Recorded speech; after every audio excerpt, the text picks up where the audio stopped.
Please welcome our guest with a big round of applause. Put your hands together.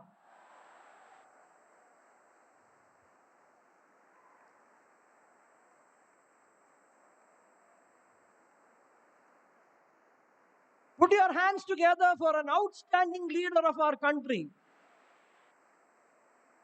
I request Professor C. Parameswaran, Dr. Shankaran, Professor Shashankan Ramanathan, Swami Shankaramritanandapuri, Air Commodore Satish Menon to please come on to the dais.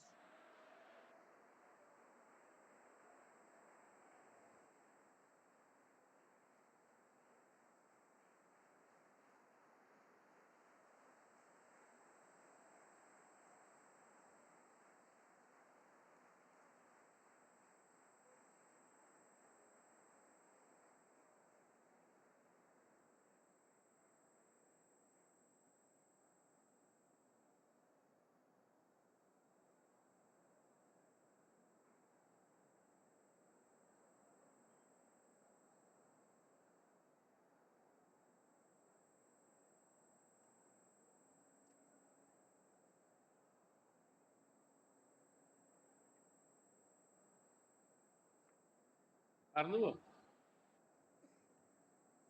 Merculia. Wait a minute.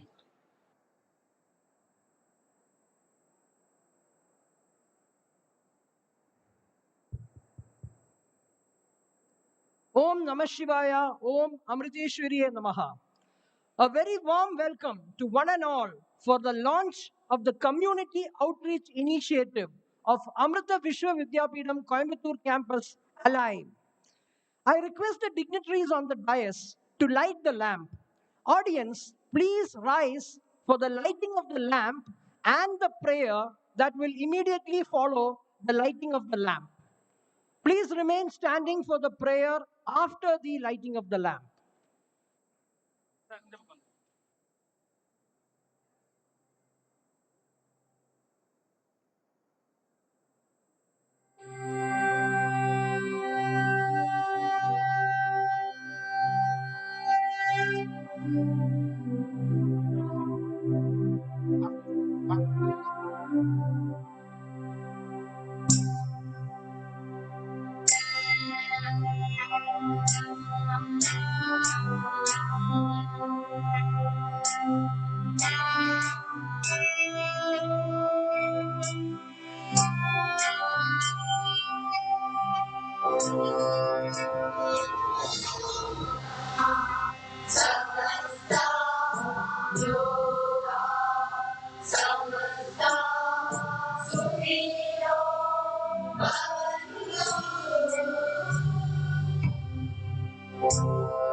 ശാന്തി നൽകാ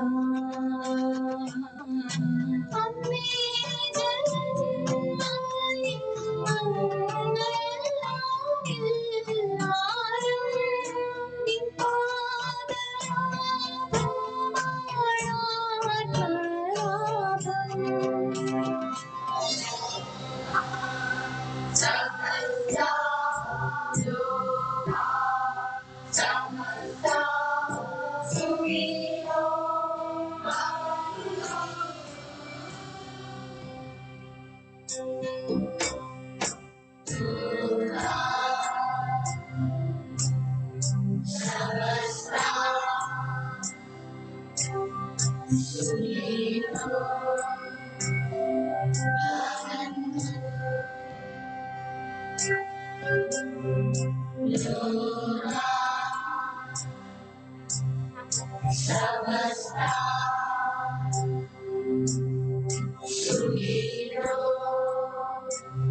ध्यायामो धवलावगुण्ठनवतीं तेजोमयीं नैष्टिकीम्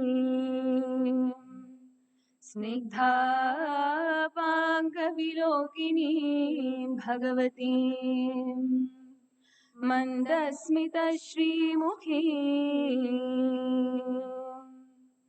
वात्सल्यामृतवर्षिणीं सुमधुरं सङ्कीर्तनालापिनीं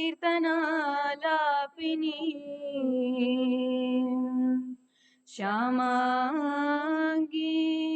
मधुसिक्तसूक्तिम् अमृतानन्दात्मिकामीश्वरीम् ॐ अमृतेश्वर्यै नमः। ॐ अमृतेश्वर्यै नमः। ॐ अमृतेश्वर्यै नमः।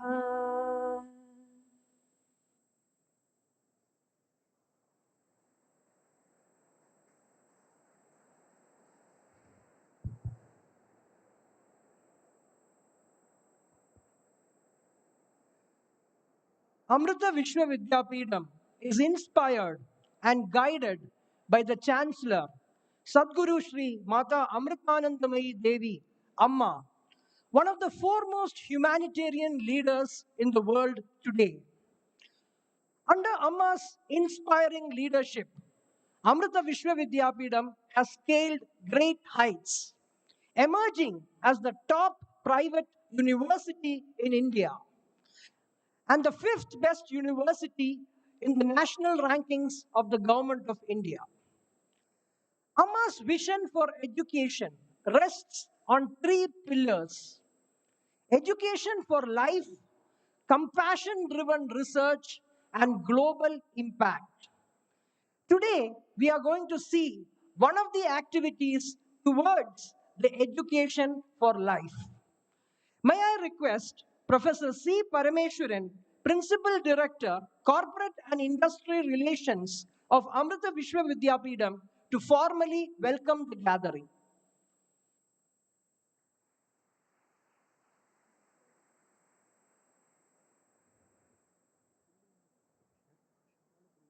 ഞാൻ നിർത്താം ഇടയിൽ.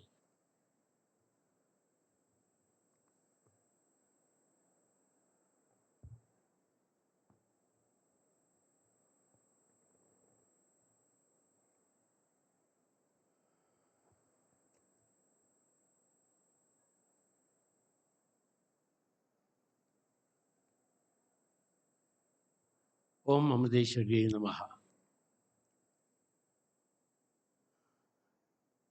A very good morning to one and all present here. Today, we have assembled here to welcome a remarkable, highly distinguished guest who hardly needs introduction for anyone living in Tamil Nadu. It is said, your actions speak louder than your words. If that is so, there is no better example than our guest of the day, Sri K. Annamalai, IPS,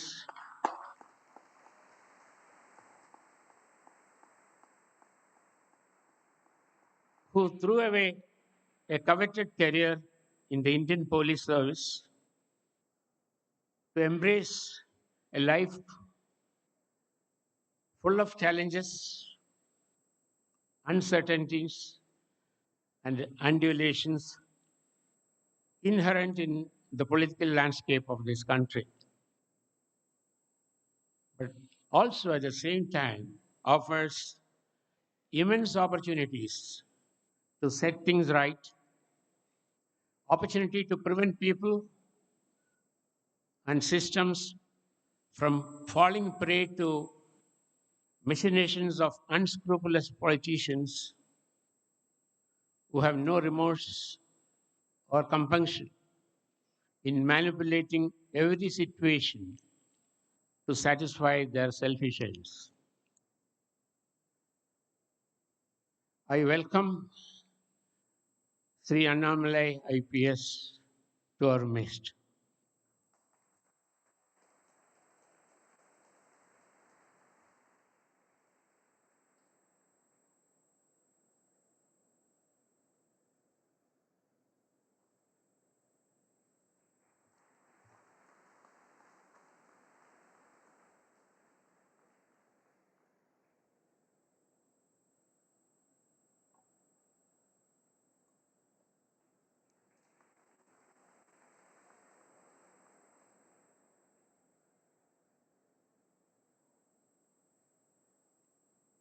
For the benefit of the audience, I would like to briefly introduce our guest, Sri Annamalai. Sri Annamalai is 38, very young, born at Thotampati village of Karur district in Tamil Nadu, hails from an agricultural family.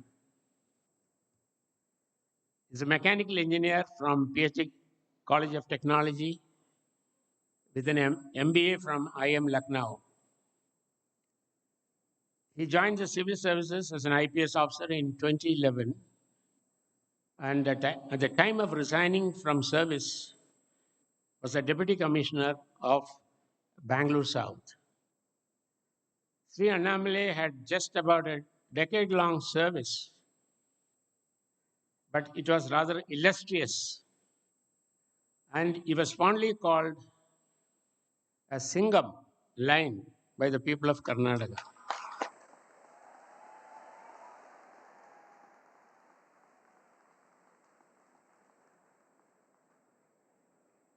Working in coastal Malnad and in Bengaluru, Annamalai had his work spanning across almost the entire spectrum of civil policing and has left his indelible mark everywhere. His experiences, learnings, and perspectives are penned down in his book, Unmade by Khaki. Post resigning from service, Sri Annamalai has founded an organization in 2020 called the We the Leaders, WTL, focusing on supporting and empowering the rural youth and farmers. WTL currently operates in a few districts of Tamil Nadu and is well poised to expand throughout the state and across the border as well. The primary focus of WTL is as follows: skilling from job seeking in stage 1 to job creation in stage 2, dialogue for development, organic farming, living with the needs in control, and an alternate model of development. Incidentally, Sri Annamalai is also a recipient of Esprit du Corps Award at Lal Bahadur Shastri National Academy for Administration, Missouri, for being chosen as a best officer trainee for exhibiting leadership qualities among the IAS, IPS, and IFS batches in 2011. He was also awarded the Vice President of India Award in 2013 at the National Police Academy, Hyderabad. In line with his principles of honesty, discipline, and desire for human upliftment, he chose to work for the country and its people by entering into the political arena of Tamil Nadu. Currently, he heads the Tamil Nadu BJP, championing the cause of the downtrodden and the underprivileged in the state. Once again, I welcome you, sir, to this function. I would like to welcome all the dignitaries who have accompanied Sri Annamalai to this beautiful campus. On the Amrita side, I welcome our registrar, Dr. Shankaran, Dean Engineering, Dr. Shashankan, Campus Director, Air Commodore Satish Menon, and also Uday Shankar from the Agricultural College, all the brahmacharis of the ashram, the faculty, the staff, and a very eager, earnest, and enthusiastic assemblage of students who I am sure will be immensely benefited from today's address by Sri Annamalai, who represents service before self. In fact, it is in line with Amma's, our Chancellor's exhortation, summarized in a simple but very powerful and inspiring quote. I quote, the beauty and charm of selfless service should not die away from the face of this earth. The world should know that a life of dedication is possible, that a life inspired by love and service to humanity is possible. Unquote. The audience assembled here will have the benefit of watching the launch of Alive, Amrita Learning to Integrate Values and Excellence, which is an integrated and mandatory community outreach program for all the students of Amrita, and especially for those who have assembled here first and second year, numbering over 2,000 plus in Coimbatore campus alone. All the students will be divided into groups. Each of these groups will be mentored by faculty and experts. On a weekly basis, depending on the activity, a specific number of hours will be earmarked in the timetable for the students to engage in those activities. Alive will initially focus on the following areas: Amala Bharatam, Swachh Bharat initiative and cleanup drive of public premises. A vow to clean India started way back in 2010. Public toilets were constructed in and around Etimalai village, initially at a cost of rupees 10 lakhs. Green Club, nurturing the nature. It introduces planting of trees, visit to Walayar Forest, nature photography competitions, organic farming that includes vegetable cultivation in the campus. The third is the Amrita Quench, water harvesting and conservation project. Fighting against social ills, an awareness campaign against drug abuse and alcoholism in the nearby villages. And the last one is care to care, volunteering to serve old age homes, cancer wards, orphanages, and serve the mentally and physically challenged. All very laudable objectives. I shall be failing in my duty if I don't mention about the force, the power behind such laudable activities.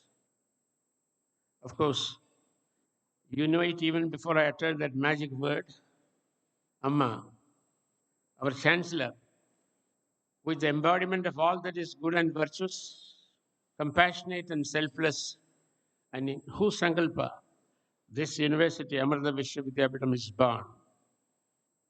Nurtured, grew up from its infancy in 1994 at this very campus as an engineering college with just about 108 students and 13 faculty. Then spread over 50 acres to its present status of being a deemed university with over 24,000 students, 1,800 faculty, spread across 8 campuses located at Amritapuri, Kochi, Chennai, Bangalore, Mysore, Amaravati, and Faridabad, which is recently inaugurated by our Honorable Prime Minister of India, besides Coimbatore, which is main campus and the headquarters of the university. Amrita conducts over 200 UG, PG, and doctoral programs, and currently it has over 800 PhD holders as faculty in the university across all campuses. The total land area is over 1,000 acres with a built-up space of 10 million square feet. As Dr. Prashant just now mentioned, our vision is inspired and guided by our Chancellor and rests on these three pillars of education for life, compassion-driven research, and global impact.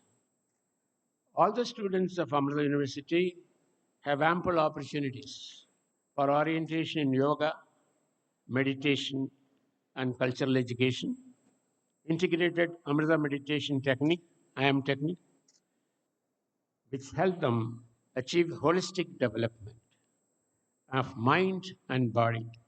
The students have also demonstrated their social commitment and community engagement by participating in various relief and rescue activities. As far as the research is concerned, it's a very significant activity in our university. Many centers of excellence have been started in cutting-edge areas like nanosciences, biomedical engineering, environmental sciences, molecular medicine, wireless sensor networks, computational engineering and networking, cybersecurity, biostatistics, automotive technologies, green materials, etc., with the support of major national laboratories, industry leaders, and government agencies. And as for the global impact, we offer a wide range of full-time and part-time opportunities, such as student exchange programs, dual degree master's programs, study abroad program, internships, summer school programs, the Live-in Labs program, that is experiential learning in rural India, and joint PhD programs. So far, the institution has hosted a number of students from many international institutions in India. A word about the status of the university in terms of ranking and accreditation. I believe that it may not be out of place for the benefit of our guests. The university has been re-accredited in 2021 by NAC, National Assessment and Accreditation Council, with A++ grade, with a score of 3.7 out of 4 for all its campuses and programs in the third cycle. Amrita is also ranked as the fifth best university in India in the National Institutional Ranking Framework, NIRF, of Ministry of Education, Government of India in 2022. For the past 5 years, Amrita has been ranked as one of the top universities consistently. Besides these rankings, in the international arena, Time Higher Education, THE, which is the only agency and global integrator to assess a university's progress towards United Nations 17 Sustainable Development Goals, THE has rated Amrita as number 1 in India and 41st in the world. In addition to inauguration of LI, Sri Annamalai will deliver a talk on the role of Guru in shaping an individual and the nation. The topic is very relevant to Amrita since the university is born out of the resolve of a universal Guru, that's Sama. The topic is equally relevant to all the students assembled here as you are all beginning to embark on the journey of your life, how you can set your goals in life, plan your career,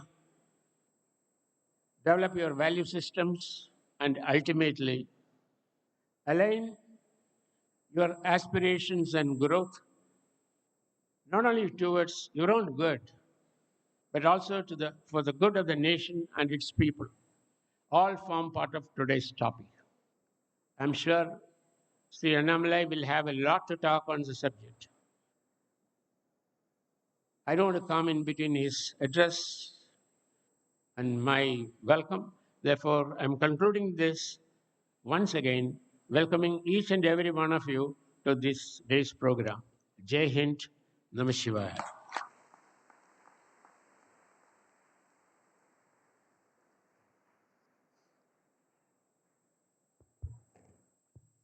Thank you, sir. We are blessed by the presence of a senior disciple of our beloved Amma, Swami Shankaramritananda Puri. I request Swamiji to deliver a benedictory address.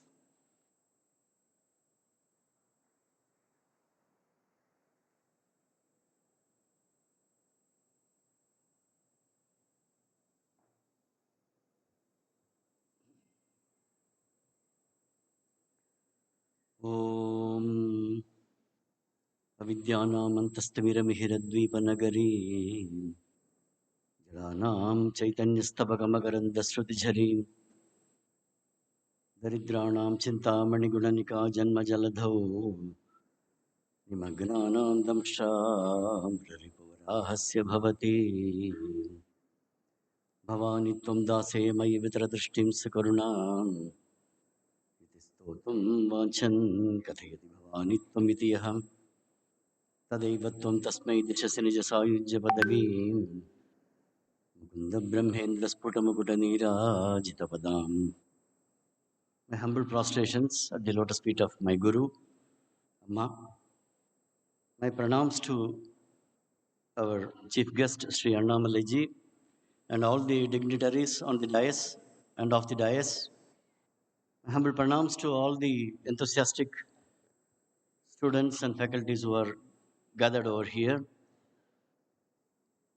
I'm extremely happy to be here with an inquisitive and enthusiastic group of students and others on this auspicious day, the inaugural day for the chapter of I Live in Etimade campus. I hope this will spread to the other campuses also.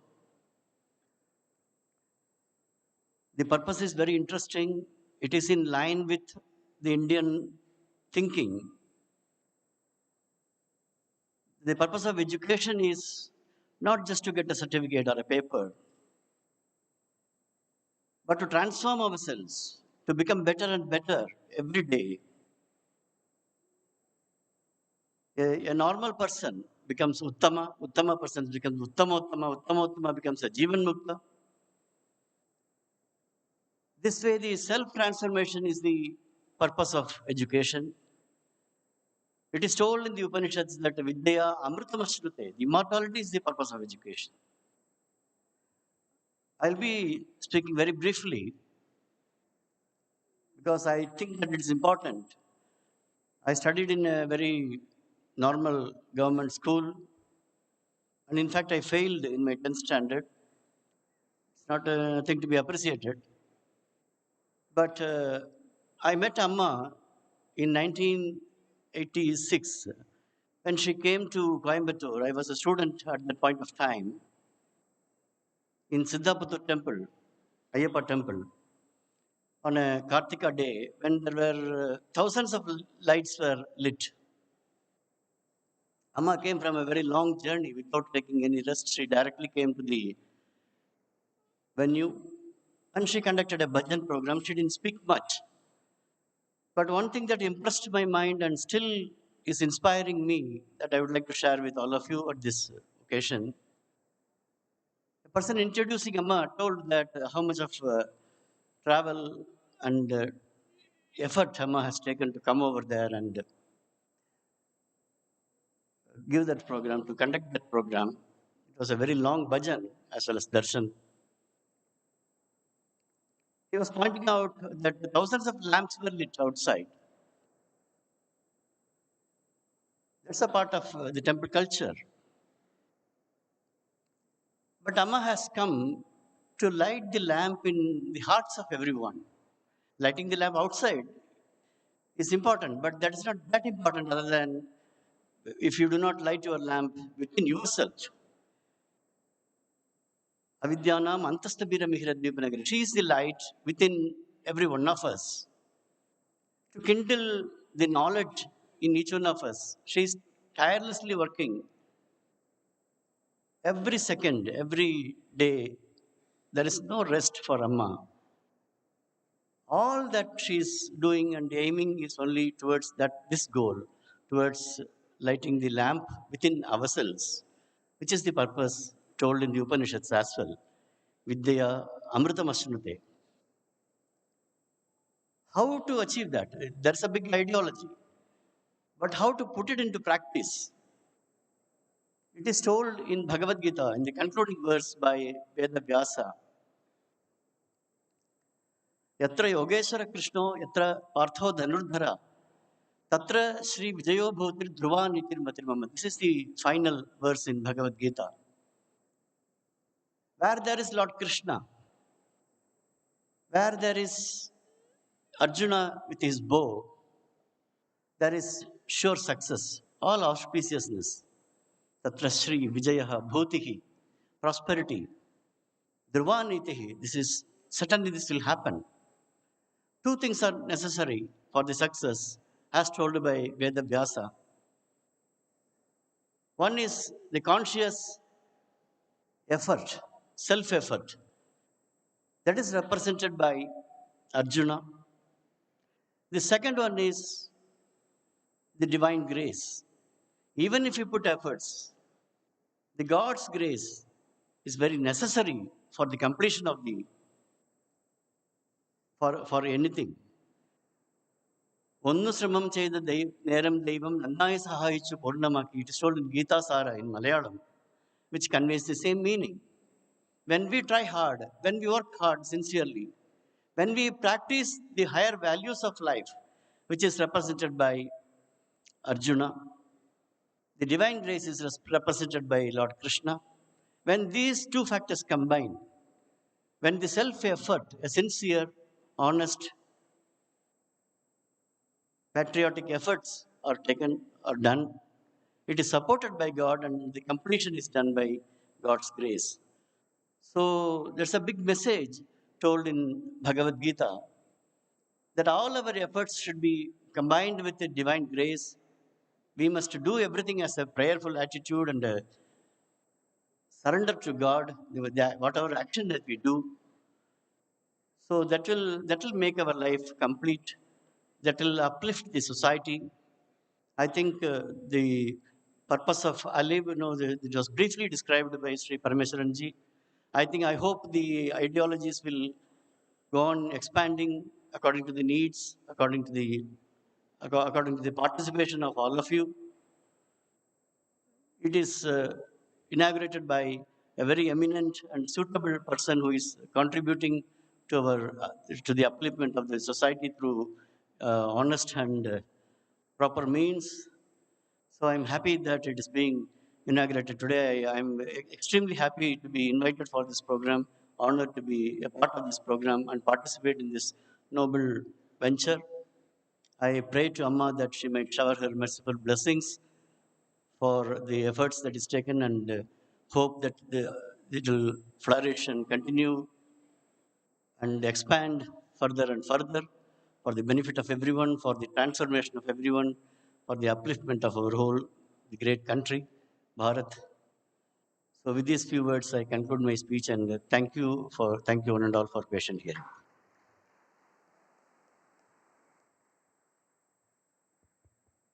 Thank you, Swamiji.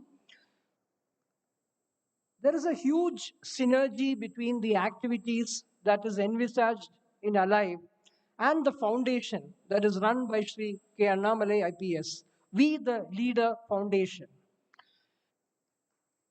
We the Leader Foundation has been started by like minded individuals with the aim to contribute our part in making our society and in turn our country great. To do that, We the Leader Foundation aims to instill a culture of honest conversation, open dialogue, and being the change that we want to see.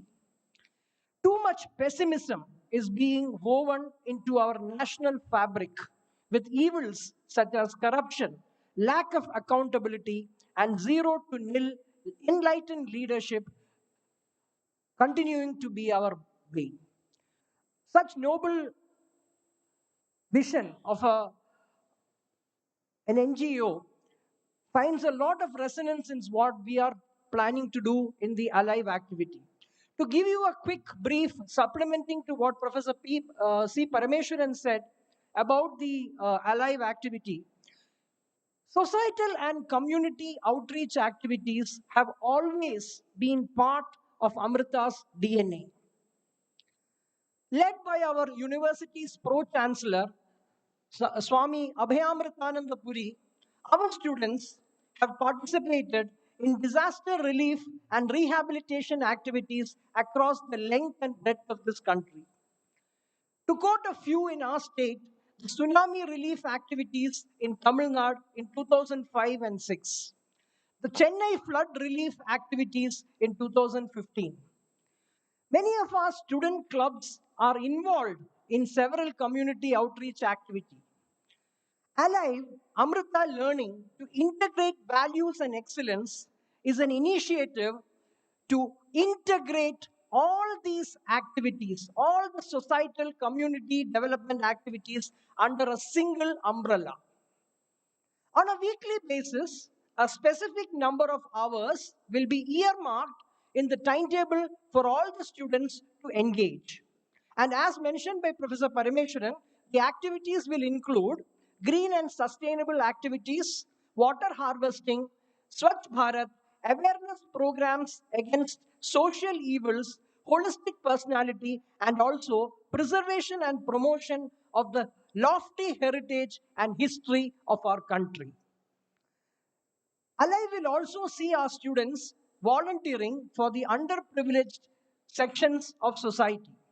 At this juncture, I would like to recall the guidance that has come from for this program from two of Amma's senior-most disciples, namely Sampujya Swami Purnamritananda Puri, who is the General Secretary of the Mata Amritanandamayi Mutt, and Swami Tapasya Amritananda Puri. These senior disciples of Amma have given a lot of inputs in articulating the vision for Alive. Truly a historic occasion. I request our chief guest, Shri K. Annamalai IPS, to launch this historic initiative for the students of Amrita Vishwa Vidyapeetham, Coimbatore campus. I request the dignitaries on the dais to join.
Now, the moment that we have all been eagerly waiting for, I request Sri K. Annamalai, founder We the Leader Foundation, an outstanding leader, to speak on this occasion, to inspire the audience with his address on role of Guru in shaping an individual and nation.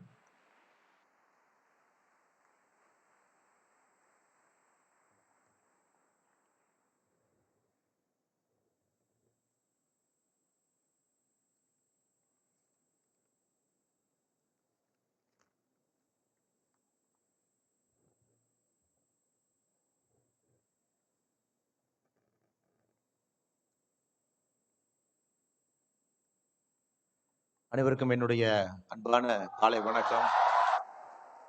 My namaskaram to you all.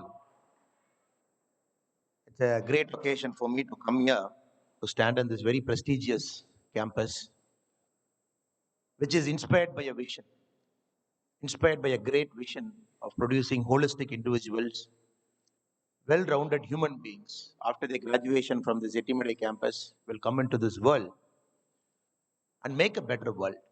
With that inspiration, this university is formed. And all of you, the students who are here, are more like Sishyas. You are not no more a student. It is more like a Sishya in a very traditional educational setup with a lot of discipline and also an opportunity for you to find who are you in the 3-4 years you spend in the campus. That is why I mentioned it's very inspiring to stand here. Not many universities and institutions will have this kind of a lofty ideal in starting a university in the first place. Many universities are started and for different reasons. But Amrita Institute and University is very special, and you are very privileged to spend your early part of your life, especially the 3 years, 4 years in your growth stage, in this wonderful place with a lot of inspiration. There are some very eminent people in the stage. Swami Sankar Amritananda Puri Swami, who gave his benediction address, who has blessed us all, and who wanted this Alive program to be a very transformational program. I seek Swamiji's blessings. Professor C. Parameshwaran, Principal Director, Corporate and Industry Relations, who gave an overview of what this university is all about, what we are trying to do. And the Campus Director, Air Commodore Satish Menanji Avargal, and the Head IQAC, Dr. Prashant R. Nair, and Dean School of Engineering, Sasankan Ramanathan Ji, and all the Swamijis who are here, Brahmachari Swamijis who are here, faculty members who are here, and very importantly, the great students who are here. I also seek the divine blessings of Madananda, Amritananda Mai Amma.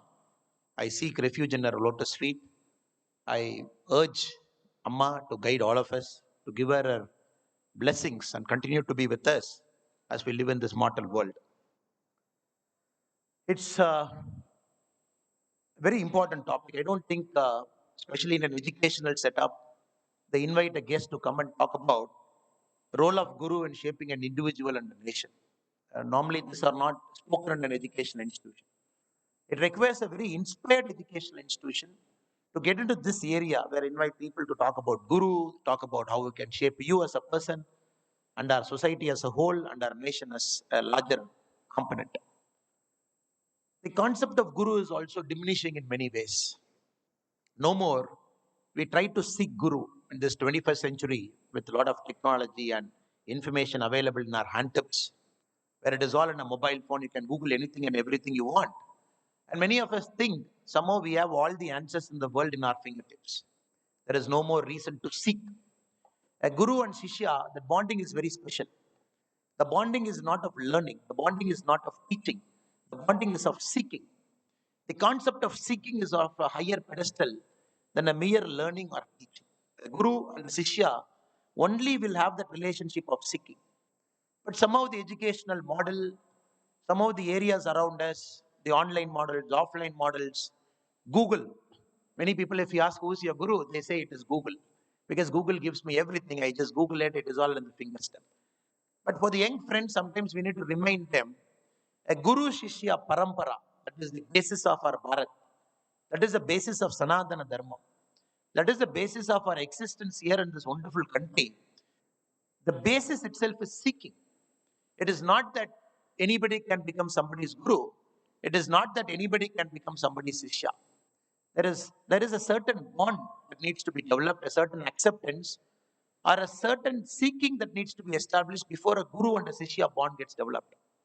If you look at the Indian country as a whole, the Bharat as a nation, if you survey it from the north to south, from the great Kashmir, and even before that, the Afghanistan, Pakistan, or the extended Bharat, what we call the Akhand Bharat, till the tip of Kanyakumari, when we look at it in totality, a lot of Guru Shishya bond inspires us. A lot of Guru Shishya bond, different points of time, age old relationships, it inspires us. Even the great emperors, great kings who ruled our nation, if we take inspiration from them, from our history books, we always see the great kings and the emperors, they had a Rajguru along with them.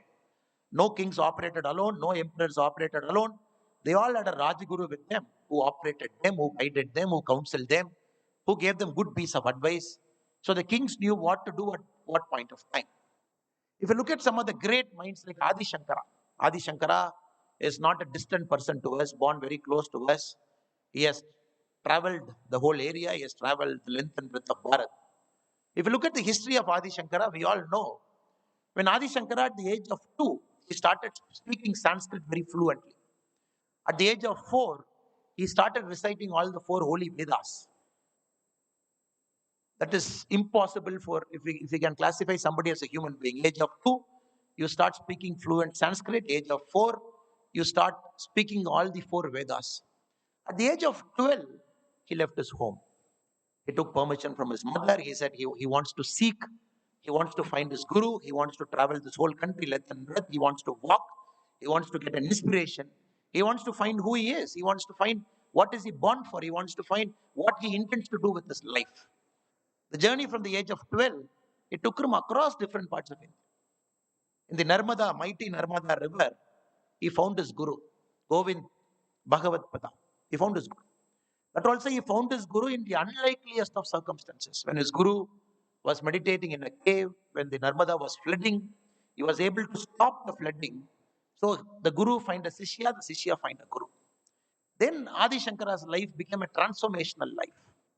He was able to take out our Sanatana Dharma, go and spread it across the length and breadth of the country.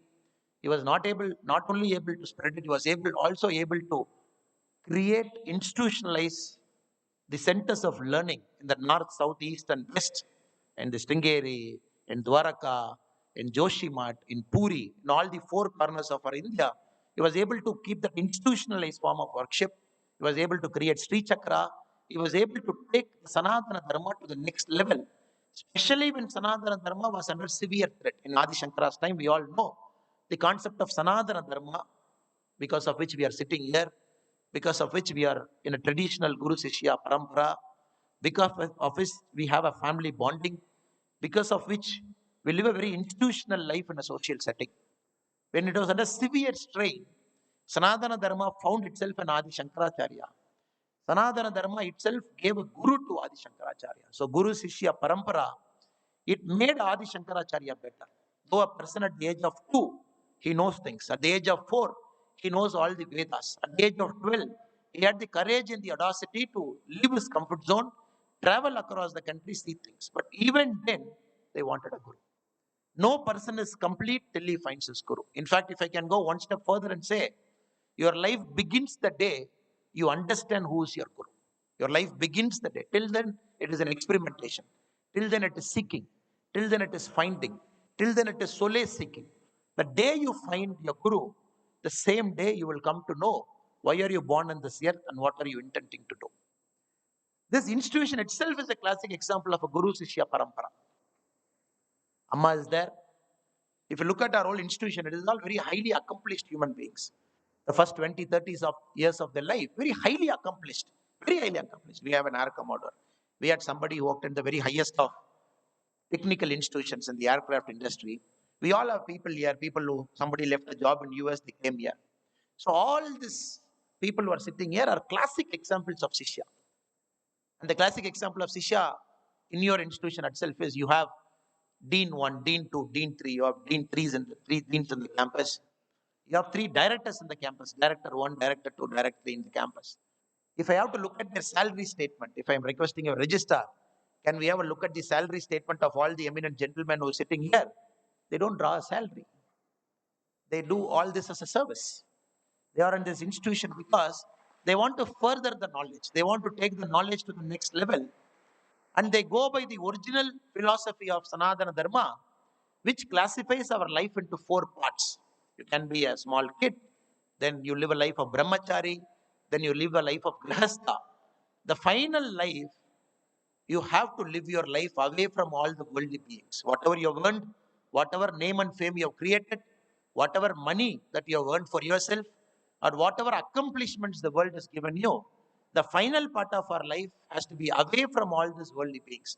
That is why we say you go for vanavasa. You leave everything, you go to a forest. Doesn't mean all of us have to go to a forest and leave. It doesn't mean that way.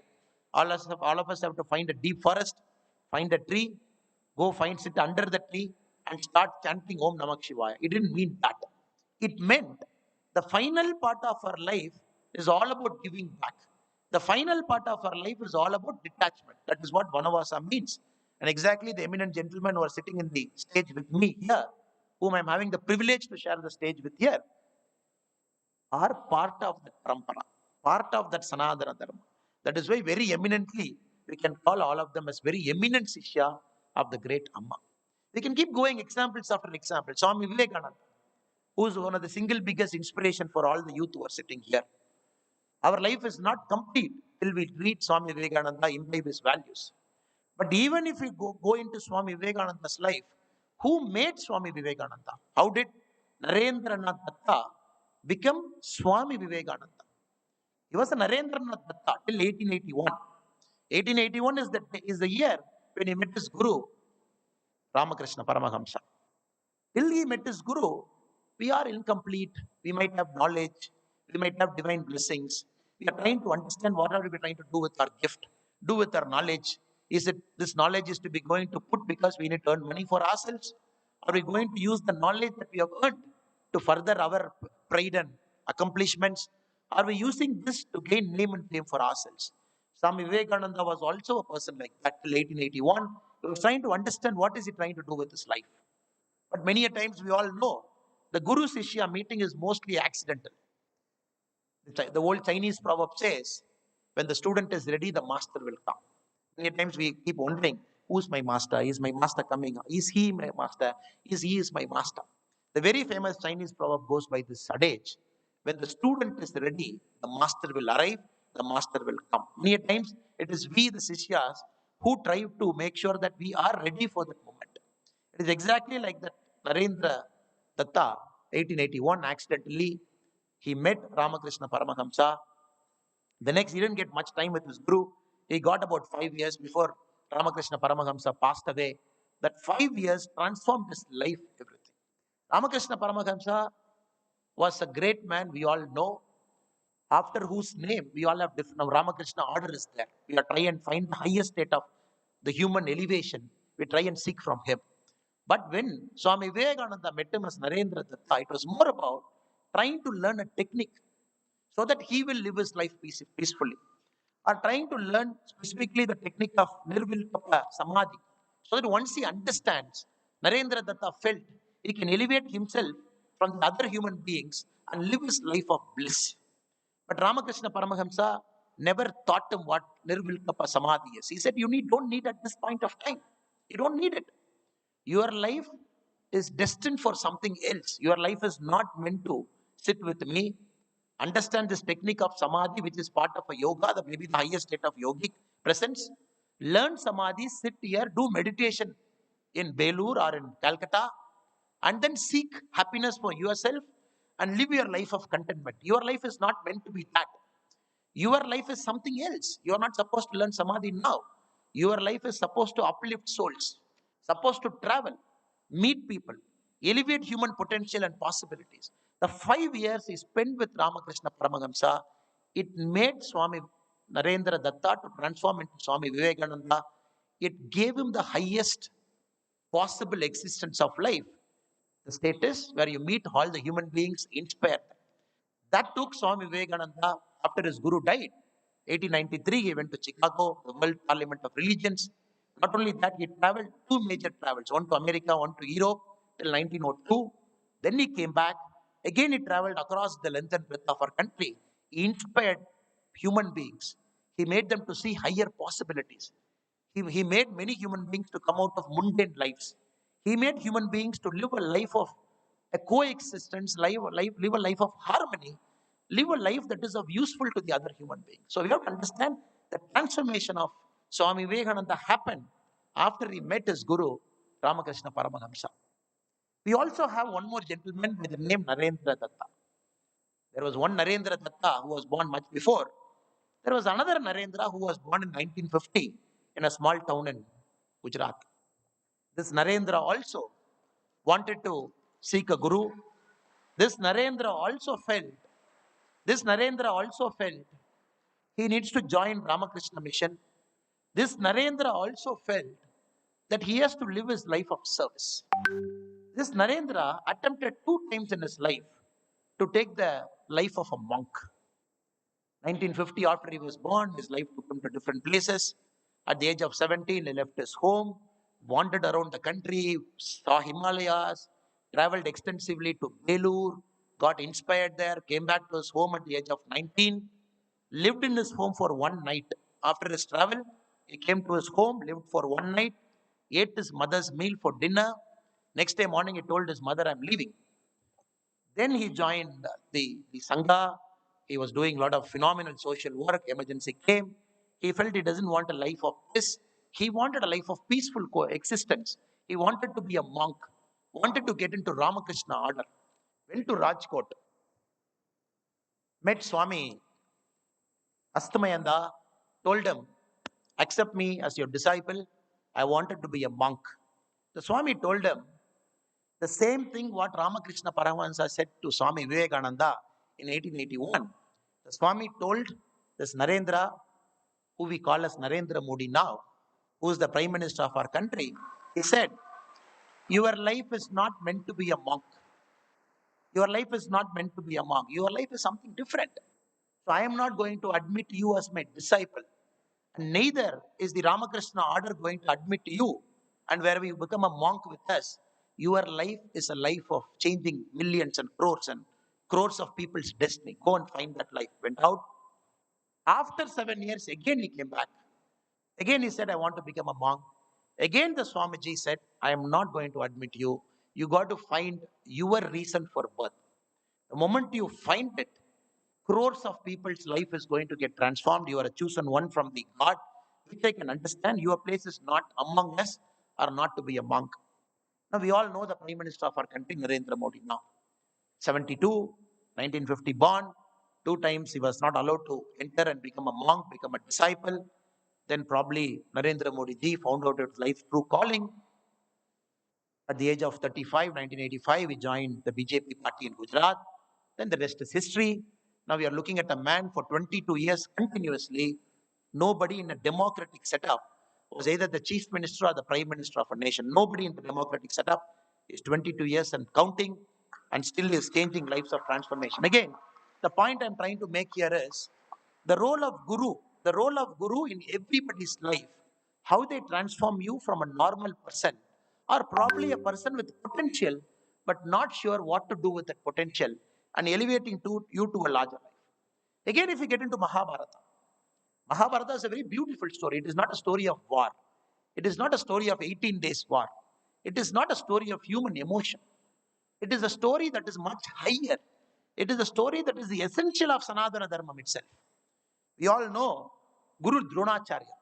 Guru Dronacharya, when any disciple meets a guru, when he wants to learn, when he or she, the guru's mandate is to teach them without seeing their race, religion, color, or their status. That is the essential quality of being a guru.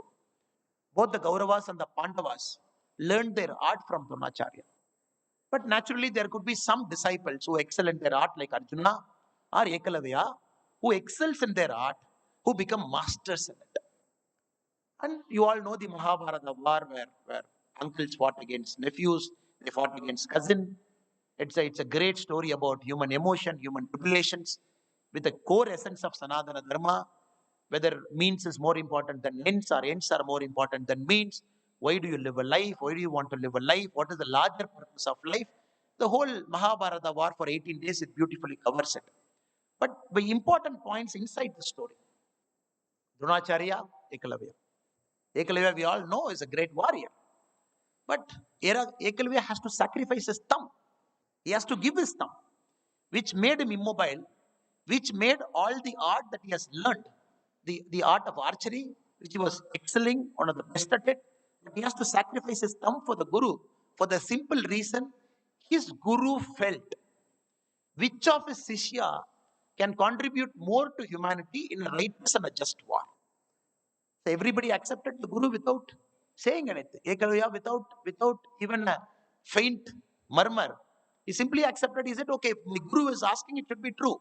The Guru wants my thumb, I'm going to give my thumb. Which is making my whole art redundant, which is going to make me immobile, by which I cannot carry a bow and an arrow and fire arrows at will. He sacrificed his thumb. Because his Guru felt, again in the context of Mahabharata, it is for us to judge what Dronacharya did is right or wrong. Was he a right guru or a wrong guru?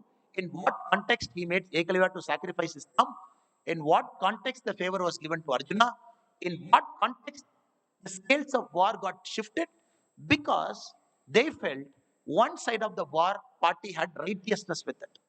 The other side of the war did not have righteousness with it. So righteous side, the Arjuna side. Again, Arjuna had a guru, Lord Krishna, where Arjuna was saying, look, I've learned everything. I know warcraft. I can take anybody anywhere in the world. I have a lot of astras with me. But I am not willing to kill my own blood. I am not willing to kill my own uncles. I don't have the courage to do it. It is Lord Krishna who has to go one step further and be a guru in the battlefield, which is the whole essence of Bhagavad Gita, the Gita discourse, which is very subtle, very deep, where Lord Krishna has to play the role of a charioteer. When he shifted Arjuna in his chariot, they were going towards the war. In the heat of war, when Arjuna refused to fight, there Lord Krishna has to change his role to guru and advise Arjuna, guide Arjuna, tell Arjuna what to do. Thereby the Mahabharata war came to a conclusion.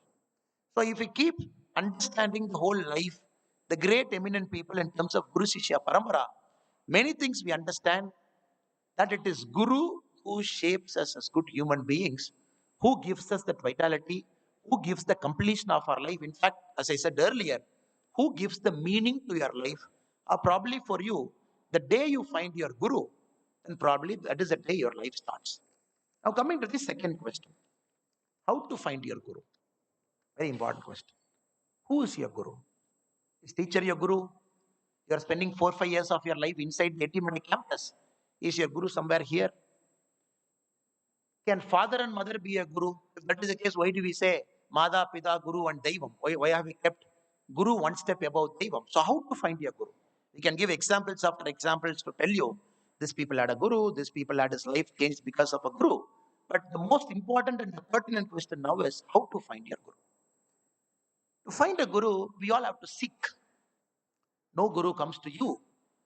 Or as I said, the Chinese proverb, the adage, when the student is ready, the master will come. Even in that, the student has to be ready. The student is ready only when the student gets into the position of seeking.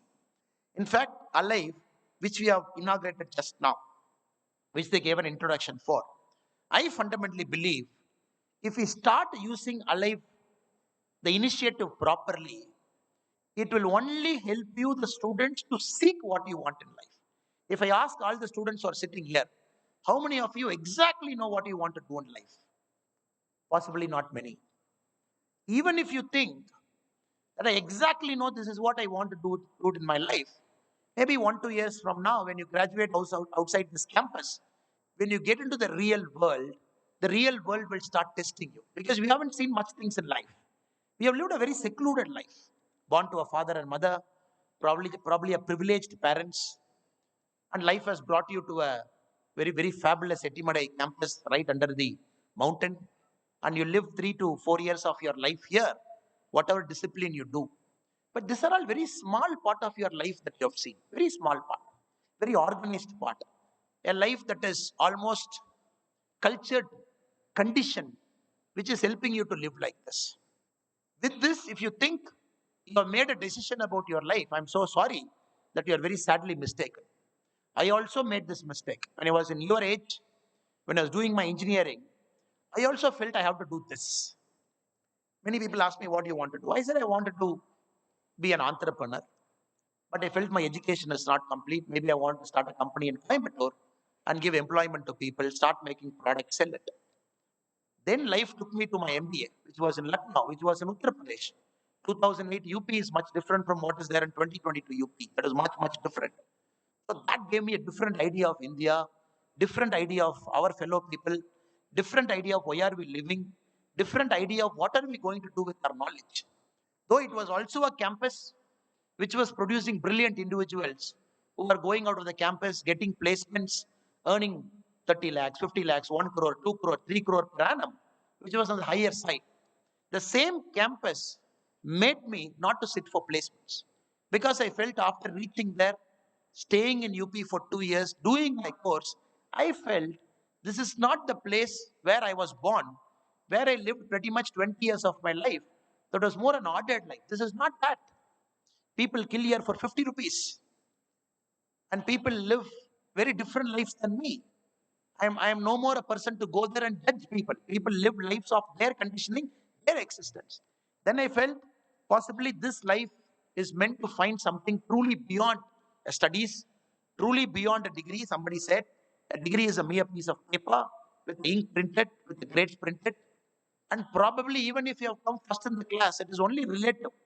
You have come first in the class at this point of time among the 100 people in your class, relative to you, relative to your circumstance, who God has positioned here. But when we put you out in the open world, in the whole universe, under the whole cosmos, then probably you understand it's a bigger people out there, probably a larger data field out there. The ranks don't matter. Rank is only a relative term within the campus. So that is why a degree we call that as a mere piece of paper with something printed on it. So moment you think that you know what exactly you want to do in your life without traveling, seeking, learning, trying to meet more people, making mistakes, going through life's challenges, probably reaching the success, the failures of life, till then it's a testing cycle for us. But to seek a guru, you should be willing to brave it out. It is not that guru will come when we are in our comfort zone. No guru comes when we sit in our comfort zone. You got to leave your comfort zone. Many of them left comfort zone. Somebody has resigned a job. Somebody has left a job in high-paying job in US. He wants to change his whole life's meaning. He came here. Somebody is here because at the age of 20, they decided to be a brahmachari. They decided not to get into the worldly ways of life. They wanted to completely dedicate themselves for a larger cause. All those people have come out of comfort zone. Since they have chosen to come out of comfort zone, they were able to find their guru. Their guru need not be your guru. Your guru need not be their guru. Each guru is tailor-made for you. Universe has made a Sishya. The universe has made a guru. The universe is waiting for time and place so that the guru and the Sishyas get connected. So my humble request to all of you is go out of your comfort zone. Just sail out of your comfort zone. You are not going to get a scratch. The blood is not going to ooze out of your hands or from your legs or from your palm. The moment you decide to go out of your comfort zone, put yourself through the testing phase. Trust me, believe me, that is when the meaning of life slowly opens up to you. Then you find probably why God placed you in Amrita. You could have gone to some other college, you could have gone to some other state, or probably you could have gone to an IIT, or probably you could have gone to XYZ, or probably, but why Amrita? Then you understand everything has a reason. It is nothing comes out of ordinary, everything has a reason. The, the day you came to Amrita, there were some universal forces at play which made you to come to Amrita. So you might have choices in front of you, but the universe brought you to Amrita. Again, in this space, I'm using the word called Amrita because all of us are sitting, standing in the campus and talking now.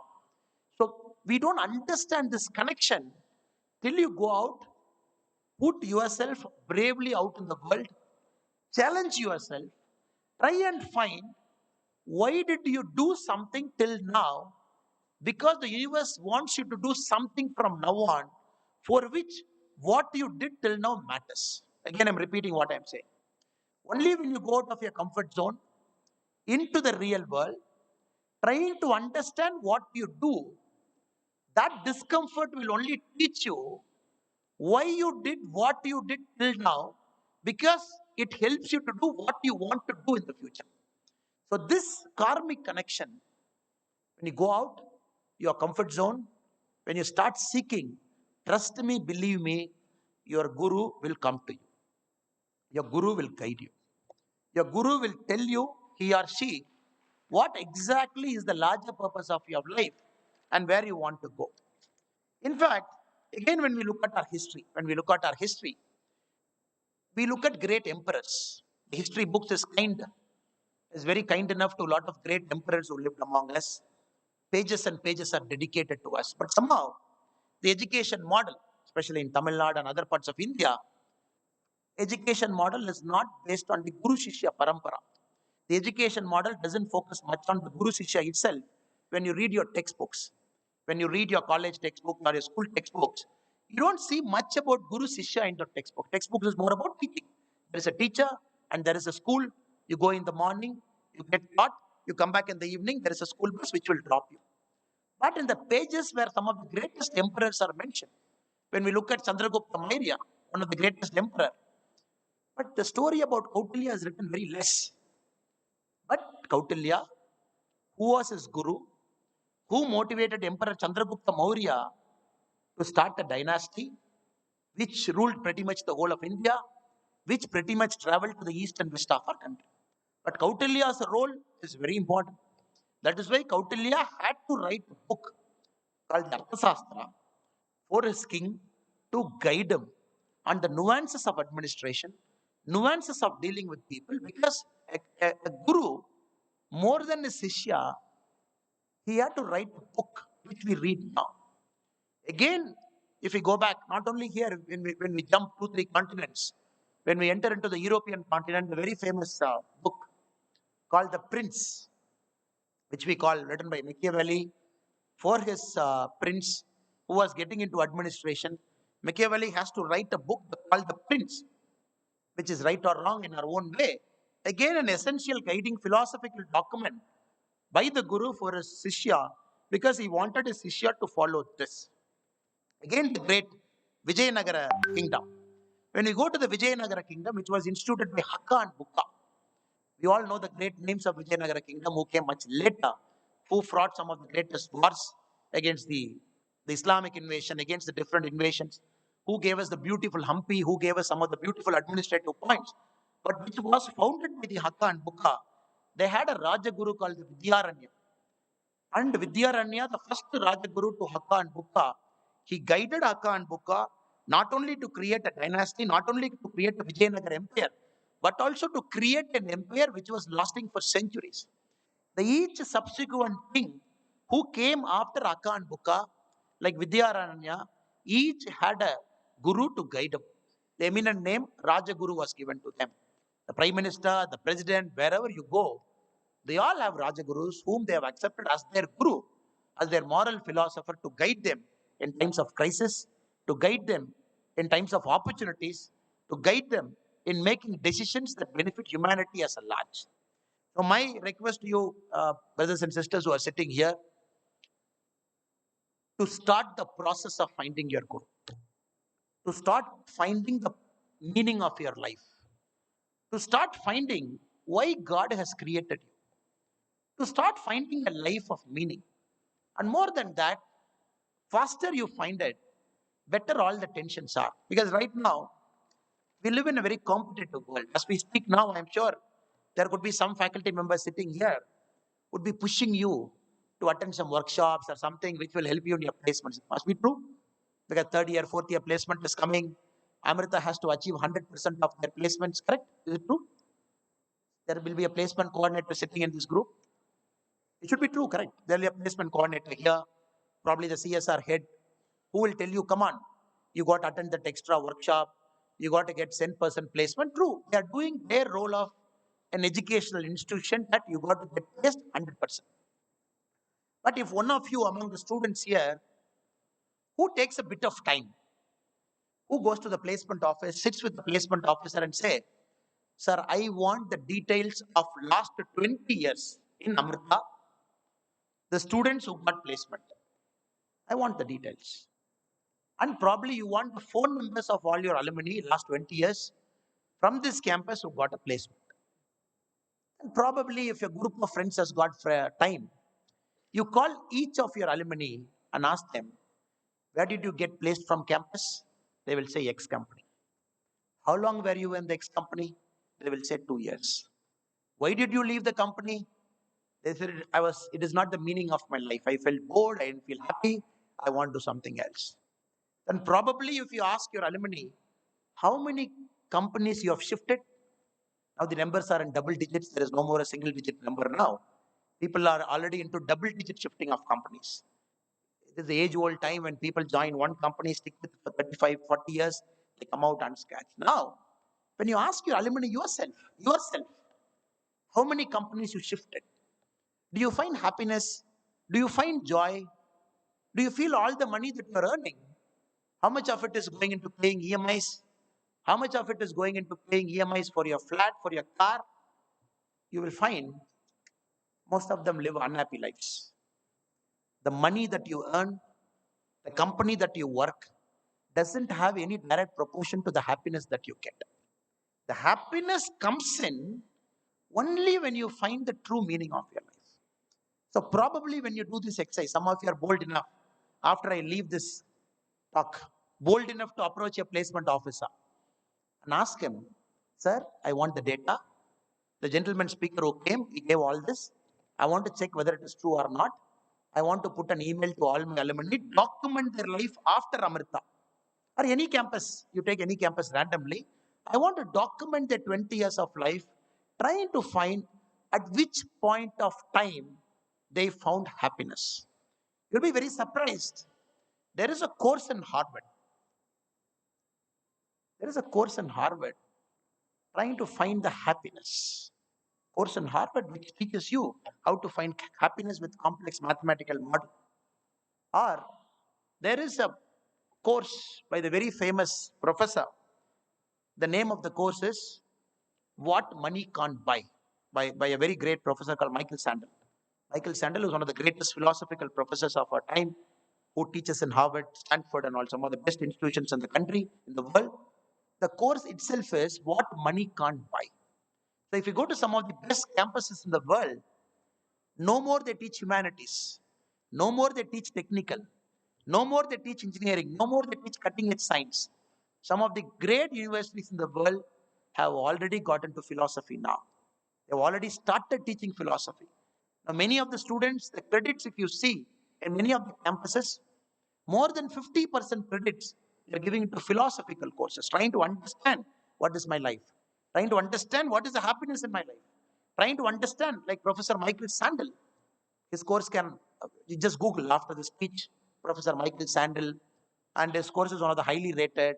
Not everybody gets a seat. There is a big fight on the campus to get into Michael Sandel's course. He has written a book also for people who can't get into that. He has put all his lectures online for free. You can see all his Michael Sandel's lecture online on YouTube.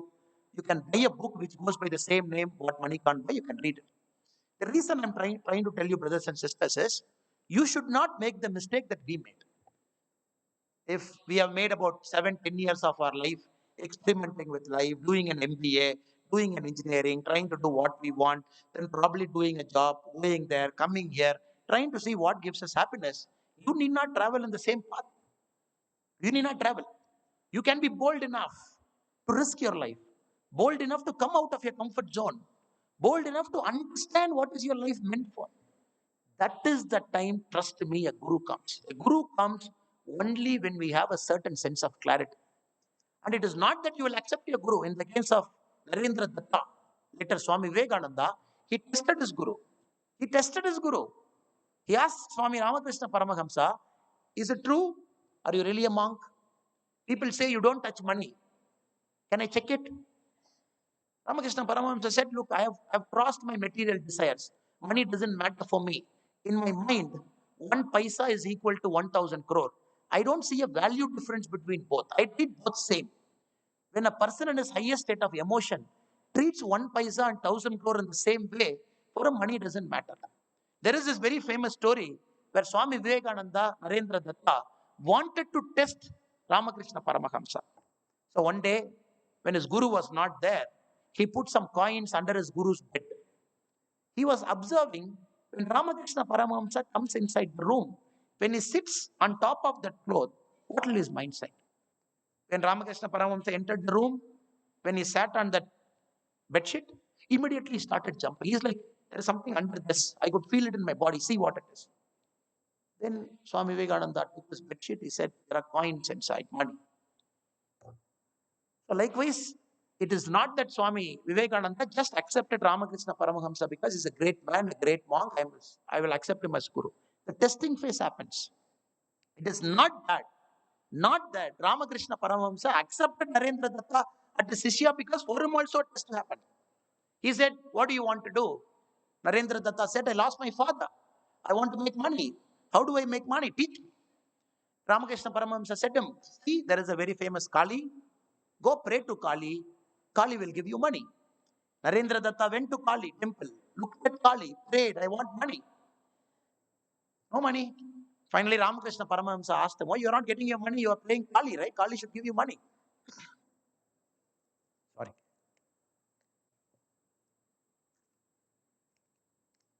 You are worshipping Kali. Kali should give you money. You are asking for money. Why are you not getting the money? Then Narendra Datta said, Guruji, whenever I went before Kali, whenever I wanted to ask money, the moment I saw Kali, the thought of asking money never came. I became blank in front of Kali. So how can I ask money? So Ramakrishna Paramahamsa told, that is a lesson for you. Your life is not meant to be like a merchant, where you will count money, seek happiness in money, seek pleasure in money. So this is a path God is trying to show you through Kali, that your life has to transcend money. In fact, for Chicago also, when Swami Vivekananda was supposed to go for 1893, it is not that Swami Vivekananda got an invitation. The Ramanathapuram king from Tamil Nadu got that invitation. He was asked to come to the World Parliament of Religions to talk about Hinduism, to talk about Sanatana Dharma. So Swami Vivekananda never got that invitation. When the Ramanathapuram Maharaja got that invitation, he felt, I am not the person to represent the Sanatana Dharma or this Hinduism in Chicago, in the World Parliament of Religion. He felt there should be a monk, a true believer in Sanatana Dharma, who should represent one of the greatest religion in the world in the World Parliament of Religion. Then the Ramanathapuram Maharaja hunted for Swami Vivekananda, got him, brought him to his palace, gave him money to travel to Chicago. The rest is history. When Swami Vivekananda, after he traveled back from Chicago, the one condition Swamiji had was that he has to enter India via Kundukal. Kundukal is a place in the coastal part of Tamil Nadu. That is the only condition Maharaja put. After your great lectures in Chicago, where he spoke about the greatness of Sanatana Dharma, the virtues of Hindu religion, your padam, your lotus feet should touch Tamil soil, should touch this soil before entering India. That is the only condition, which Swami Vivekananda accepted. When he came back, he landed in Kundukal. And again, the second condition the Maharaja put is that your feet should not touch the soil. Your feet should touch my head. You should land on my head. He's a great man with a lot of money, with a territory, with a king, a royal title. But in front of knowledge, in front of wisdom, in front of a monk, in front of a true Sishya, he bent his head. He said, you should touch my head and land on this, which Swami Vivekananda did not accept. Vivekananda said, no, I'm not putting my leg on your head. I'm going to put my leg here. Even now, when you go to Kundukal, Ramakrishna Mission maintains a very beautiful property, very beautiful place. You can do lovely meditation. It is in Ramanathapuram district. I request you, whenever you find time, to travel to that part of Tamil Nadu, to seek Kundukal, to seek the Ramakrishna Mission's building, to go there, find the exact place where Swami Vivekananda landed back into our country, put his first foot there, and do meditation. So the cycle is Vivekananda in 1881 there to Vivekananda in 1893 where the dramatic transformation, who wants money because his father died, to a person who was willing to transcend beyond that to live his life on purity for the human soul elevation. That's a remarkable story. That is why, brothers and sisters, though I keep shuffling between history, shuffling between what is happening now, shuffling between a bit of philosophy, but the essential thing is gurus have shaped our nation without a doubt. Reason because gurus have shaped human beings and human beings have shaped our nation. So without guru, none of it is possible. My last bit of advice is when we look at campuses now, many campuses have become places of competition. Places of competition. I compete with you, you compete with me. Somehow we take that competition into real world. Somehow we take that competition into jobs. That is the main reason for us leaving jobs. After that story of 20 years of your alumni who have left jobs, probably when you sit down with your faculty members, try and understand why did people leave so many jobs. Probably you will understand many of them took their competitiveness from the campus into their job also. Competitiveness means They're giving you 12 lakh salary. Let us imagine in a company 1 lakh per month. Let us take it as an example. Your life is perfectly fine. You are living within your means. You have a family. You are taking care of it. But why do you want that next 3 lakhs? Only because that money is extra. Maybe you want to go to that company. You're shifting. Then probably after 2 years, you want that extra another 10 lakhs more because you can make your material comfort more. You go there. This is exactly Swami Vivekananda. He describes human mind. He says a human mind is like a monkey. Monkeys are good. Monkeys are not bad. Monkeys they jump from place to place. Monkeys are okay. And many a time we have monkey gods also. True God, we worship them. And Vivekananda he goes one step further. He says it is not an ordinary monkey, but a drunk monkey. A monkey which is drunk toddy, which is drunk. Toddy monkey is also okay. Sometimes it is abnormal, sometimes it is normal. So chalega. And Vivekananda he goes one step further. He says not a drunken monkey, it is a monkey that is drunk, after that bitten by a scorpion. Just imagine, three things are happening. Monkey, the nature itself is jumping. That monkey is drunk, and that monkey is bitten by a scorpion in a tree. Just imagine the level of uncertainty and panic that monkey will have.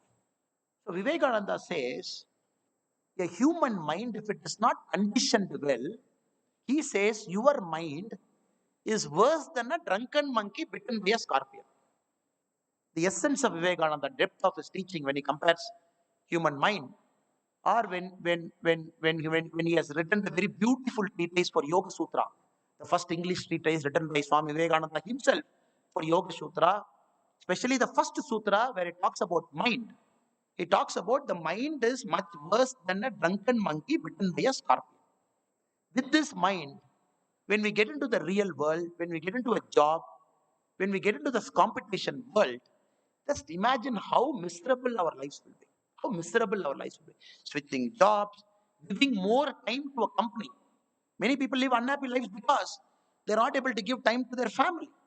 18 hours, 19 hours, 20 hours goes into a job because you got to earn that promotion, get into the next thing, because you want to earn the brownie point among your colleagues because they say you are hardworking, you are a great person. Some total of it, at the age of 35, 40, we become very blank about life. We don't know what to do. The money is there in the bank account, but the money will not have any use for you. There could be 1 crore, 3 crore, 10 crore, 50 crore in the bank account, but what are we going to do with that money if our life has become hollow? If you live a meaningless life, when the only aim is to switch jobs, the only aim is to earn, live a very small life in a villa. Probably there are 10 villas inside a campus. There are neighbors to you. Which joy are we going to find? We are not going to find any joy. People, gentlemen who are sitting on top of this hall in the chair, they're very joyful. They're very blissful because they have transcended that concept of money defining their life, or transcended the concept of rank defining their lives, or transcended the concept of their colleagues defining their lives. They have defined their life as a life of meaning. This shift is very important to us. You might see, oh, Parameshwaranji is very strict. Our dean is very strict. Or probably some gentleman who's sitting in the row is very strict. You might see. But their concept of strictness is because, I don't know whether they're strict or not, but being strict is not wrong. They should be strict, which I believe now. Being strict is not to harm us. Being strict is to help us to guide, help us to push into that path where you truly find what is your destiny. What is your destiny? So, last 50 minutes I'm speaking about this subject. Still many people haven't left this room itself is a miracle.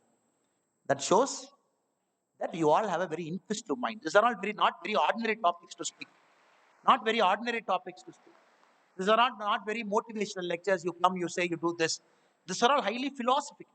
Highly philosophical. It needs a mature mind. It needs an open mind. It needs an inquisitive mind to at least understand and appreciate what we are trying to do to each other. So thank you for that. Even after 50 minutes, you sitting strong here means that you all have that mind already. You are already in that path. Your mind is already thinking, what is he speaking? What is he telling? What is he talking about? Guru, who is my guru? How do I find my guru? My plan is to get to US or probably to a higher study. Nothing wrong. Maybe you will find your guru there. Or my plan is to get into civil service. You will find your guru there. But provided if it becomes a life of service, not a life of servitude to an organization, to a corporate company, or to somebody where we are just being like a bondage there to earn money, to gain our prestige. So I humbly submit my thoughts to you. It's a Guru Sishya Parambara, some of the greatest achievers in our country, in Bharat. They all had gurus who guided them. A guru essentially is more like giving you that 1 degree shift. If an airplane which is starting from Coimbatore today, the pilot will say, no, no, no, no, no. I am going to just take off with a ½ degree shift towards right. Let us imagine the pilot is telling, no, I am a skilled pilot. It's a beautiful aircraft, highly maintained aircraft. 216 passengers are sitting inside. The plane is supposed to go from Coimbatore to Calcutta. But somehow the pilot, in his wisdom, says, I am going to take a ½ degree shift in my life. The takeoff will be ½ degree. If the plane deviates ½ degree from the starting point, my dear brothers and sisters, probably he might land in Vietnam or Indonesia, probably somewhere else, but not in Calcutta. So our life is all about that ½ degree shift. The small mistakes, the small shifts we take, the small decisions we make without fully not understanding the gravity of our life. So let us seek our Guru. Let us seek our Guru by paying our dakshina, by being a good seeker, by keeping an open mind, so that we don't take that ½ degree shift. Even if we take that ½ degree shift, it should be a shift with a purpose. Maybe accidentally that ½ degree might take you to a new place, agreed. But that has to be with meaning, not because of an ego I am taking an ½ degree shift. So I hope and pray under the lotus feet of Amma that you all should find your Guru very soon. And that Guru should guide you. And Guru deserves a dakshana. No Guru works for free. In this material world, dakshana doesn't mean a check or an ATM card transaction or a Paytm or a Google Pay, where you put it to your Guru's cell phone and say, my dakshana is done. The dakshana is something more. Dakshana is giving a thumb. A dakshana is beyond that also. Sometimes when the Guru feels that you have to live your life of this out of your comfort zone, which Ramakrishna Paramahamsa told Swami Vivekananda, do this, which Swami Vivekananda are willing to do that out of his comfort zone. That is a dakshana for your Guru. Many a time what you hear from your Guru will not be pleasing to your ears, will not be nice. You will not feel happy. But if you trust that Guru, you got to trust that wisdom. Because the Guru knows something which your mind doesn't know now, because your mind is clouded. It is like a monkey, a drunk monkey bitten by a scorpion. So many a time, even when you find a Guru, please don't allow your self-doubt to overtake the wisdom of that Guru. Sometimes trust him or her fully. Even if it is inconvenient, you trust it. Because it will take you to a place where you are supposed to go, where your destiny is supposed to take you. Trust that process, trust the karmic connection, find out that Guru faster, develop that mind of seeking, and live a life of joy, happiness, blissfulness, of meaning to others. Last but not the least, I have to thank the volunteers from We the Leaders Foundation. We the Leaders Foundation is purely run by these volunteers like them. Somebody is an architect, somebody is a doctor standing there, somebody is a businessman, somebody is an engineer, but they all chose to give their time. I call myself as only a mentor, and I don't call myself as a chairman or a leader. Somebody, I'm one among them, they're one among me, and one among us. So these people have decided to give a part of their time to a foundation which is trying to do something that is greater than our life's existence. Maybe change somebody's farming habits, change somebody's reading habits, change somebody's learning habits, create a dialogue-oriented development where people will talk among themselves and decide what kind of development model they want. So all the gentlemen standing in the white shirts, I really appreciate them. I really thank them for keeping this foundation running, for giving me an opportunity to come and meet you in this wonderful Amrita campus. So with this, my pranams to all the Guruji sitting here, my humble pranams to Amma. So you all should find your Guru sooner. Thank you so much. Bharat Mata ki jai.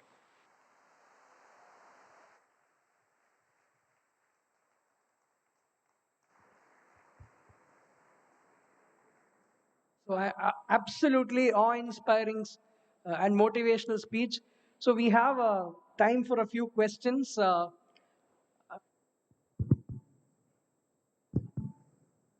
Please pass the use. Good Yeah, morning, sir. please introduce yourself and ask the question. I Yeah, am Ananya R from second year CSE.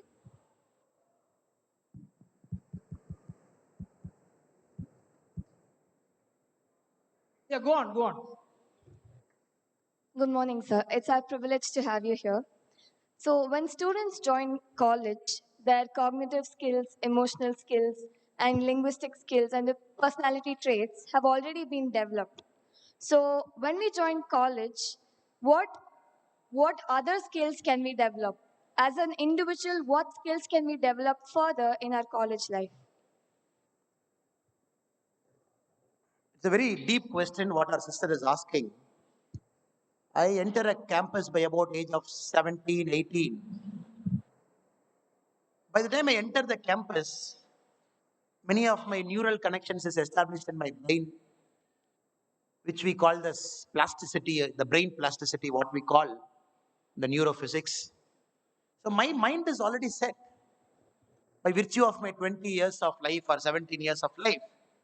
So how can I better use the 4 years of my campus to develop new skills? In the age-old tradition, Guru Parambara, Guru Shishya Parambara, the students are supposed to go very early in their life. Unlike now, where we come to a campus at 17 years or in a school we go up and down, day scholar, hostler. So the parents leave their son or daughter to a guru, and that person stays with that guru 14 years, 15 years, till the guru teaches them everything. Then later the Shishya comes out in the real world. That is the essence of Guru Shishya Parampara. Even now, there are some schools in Coimbatore, in Tamil Nadu, in other parts of India, which is run on the Guru Shishya Parampara, where you leave a child at the age of 6, age of 7 to a school. The school takes you inside. Even I think the Amrita school also has bit on that side. There are some schools here. And then you live there with a certain break in between. It is all model. And the house teacher says inside the school, inside the hostel, where they call the house teacher, meaning the smaller guru, who's with you all the time. But we didn't have a choice. We all at the age of 17, 18 have decided to come to a campus. Now what can I do? Yes, you can do many great things now. The only thing is you got to tell your mind, life is a continuous process of learning. Life is a continuous process of seeking. If I ask the library inside here, probably if I ask the librarian, sir, how many students among the 24,000 students in the campus in Etimadai have come to library? Probably the librarian will say, except the library classes where we all are supposed to go, see the librarian, see them and come back. Probably the librarian might say, regular students among the 24,000 would be less than 1,000. I'm just giving a number. I hope Amrita Institute is better than that. Among the students who come to the library, how many students have picked up a book that is not their subject book? A sister is a computer science graduate. Now blockchain and new things are there. Probably you might find that book and read it. If I ask the question, how many of you have picked up a book that is beyond your traditional learning? The numbers might come down to very few. So this is one area where I believe the seeking comes. The seeking comes. Where you can truly utilize this 4 years. Maybe some people are giving sound at the back, I don't know. Where you're trying to tell me that all of you have gone to the library, all of you have picked up a book beyond your subject, and all of you are trying to read it. If that is the case, I'm very happy for you. So this is one area where you can really, really contribute, where you can try to seek. The library is here. Some of the greatest books are right inside. The second area is a college is the only place where people accept you without judgment. Suppose you are standing up here, taking a mic, and you are speaking. Nobody will judge you. Nobody will judge you. The moment you leave the campus, you go to a corporate company, take a mic and speak.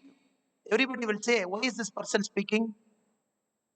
This person is speaking because he wants to become closer to the chairman, or probably they want to get promotion. Why is he speaking? So everywhere in life, judgment comes. College is the only place where people don't judge you. People see you as their friend. People see you as their brother. People see you as their sister. People see you as their colleague. So that is something we all should learn from college. But without judgment, we can improve our skills. Somebody doesn't know English. You can tell your teacher, when this gentleman Annamali is coming, why should the professor give the word of thanks, or why should the professor give welcome address? As a student, why can't I give welcome address to Annamalai? In front of this many people, if I speak, my stage fear is gone. Fantastic suggestion. But you have to meet your guru and request them. Sir, I've come here. I'm not good in English. I'm not good in stage speaking. Can you give me that opportunity where I go to a stage? Give a welcome address to the guest who is here, because I know I have done it. My English was not good, very bad, probably above average. But I thought the only way I can learn better English or probably overcome the stage fear is request my school teacher daily morning, can you allow me in the assembly where I can read the newspaper? Second stage, there little bit of fear is gone. Stage two. Then in college, you request the professor, will you allow me to go and give the welcome address? I told the professor, the first welcome address, people will laugh because I am half them afraid. I might forget lines. I might still see a piece of paper and read it. It's okay. It's okay. You are here to make mistakes. We are here not to judge you. We are here to make you as well-rounded human beings and fantastic individuals. Or possibly, can I give a vote of thanks? We don't need flowery vote of thanks. We don't need flowery welcome address. All we need is a person coming here. If you have the courage to come here, in this mic, stand there and talk. I think it is 2 years of your learning that you will get here by standing here. Any of the students there, probably next time, if you think you have a bit of stage fear, I don't know how to speak, please use this opportunity in campus. Request your teachers. The teachers are your gurus. They will allow you. Come and speak. Even when the Prime Minister is coming, sitting here, you give the welcome address for the Prime Minister. What great stage you will get beyond that. All your fear is gone. There's no more fear. You might come, you might, with trepidation, you might walk into the stage with fear. The moment you walk out the stage, you are a different man. You are entering the stage as Narendra Datta. You are walking down as Swami Vivekananda.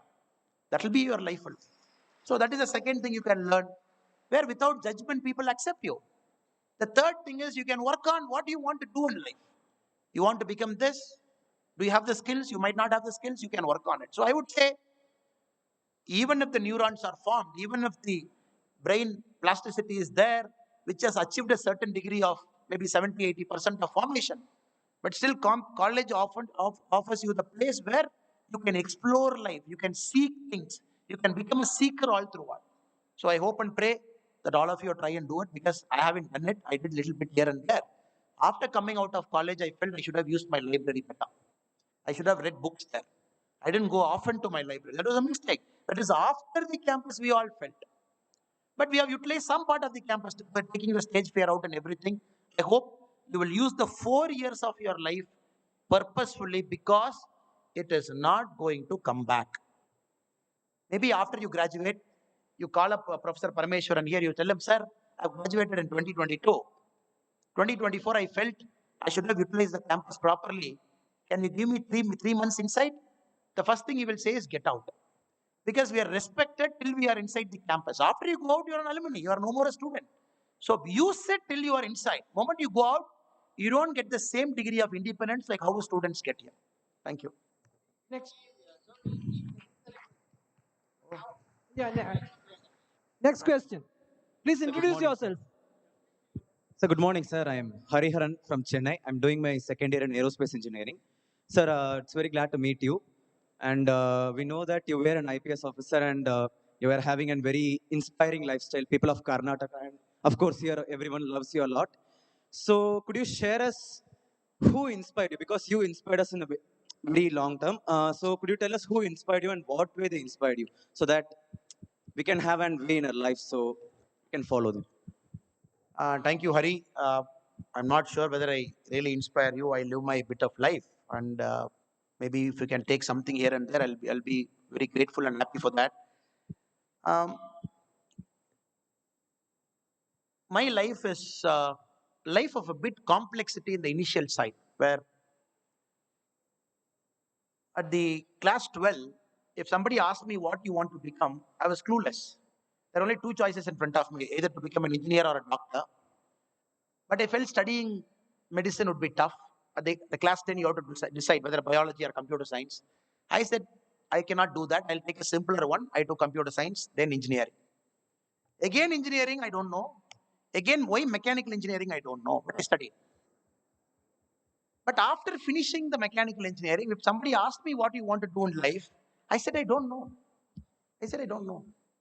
And many of my friends in the class, they all took up a job.